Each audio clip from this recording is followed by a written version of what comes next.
Hello everyone, welcome to my channel. Pardon this hair, I had to take it down. It's time to wash this stuff. But I was sitting here thinking and actually laughing because it was brought to my remembrance, that when I watch Nollywood movies, which is one of my favorite things to do, that, the first time I heard someone say, "Are we quarreling?" I thought it was the funniest thing. But then when I thought about it again, it's like, that's a good question, That's a way to start a conversation or to get someone to open up, if something is actually wrong, instead of saying, something negative like, "What's wrong with you?" like we have a tendency to do. And so there's so much that I love about Nigeria, the culture. But that question, are we quarreling? Oh my gosh, if we could use that here in the U.S. and other places in the world, it would open up a way to discuss whatever is going on calmly, because it would say to the person that you're asking, "I care, let's talk about this, let's discuss it before things get out of hand."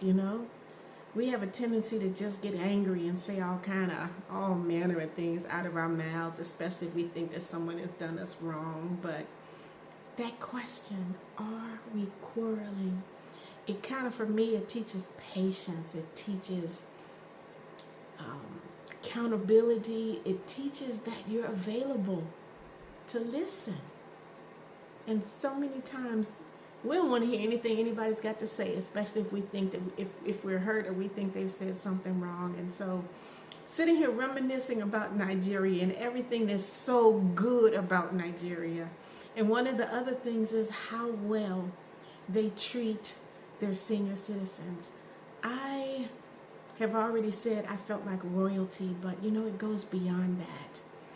It's about being the matriarch, the head of the family, and everybody holding you in such high esteem. And that is exactly what happened while I was there. Not just my daughter Ijoma and her crazy husband, Daddy Udo, but everyone that I came in contact with held me in high regard and high esteem, and they made sure that I was okay. It was, getting dressed. It was making sure I had what I needed to eat, making sure I had bottled water. Even when I was walking on the street, someone grabbed my hand to make sure I was safe and to make sure I was steady. Oh, if we could do those things here in the United States. Nigeria, thank you. Thank you for loving me and showing me how things should be done. Thank you so much. 5 minutes later. Come to think of it, I heard so many things while I was in Ijoma's house, and they're coming back now. They're coming back.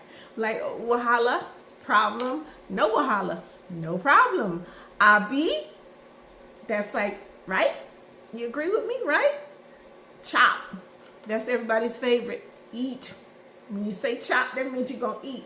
And vex, that means you're upset or angry. Or they might say no vex. Don't be angry. Don't be upset.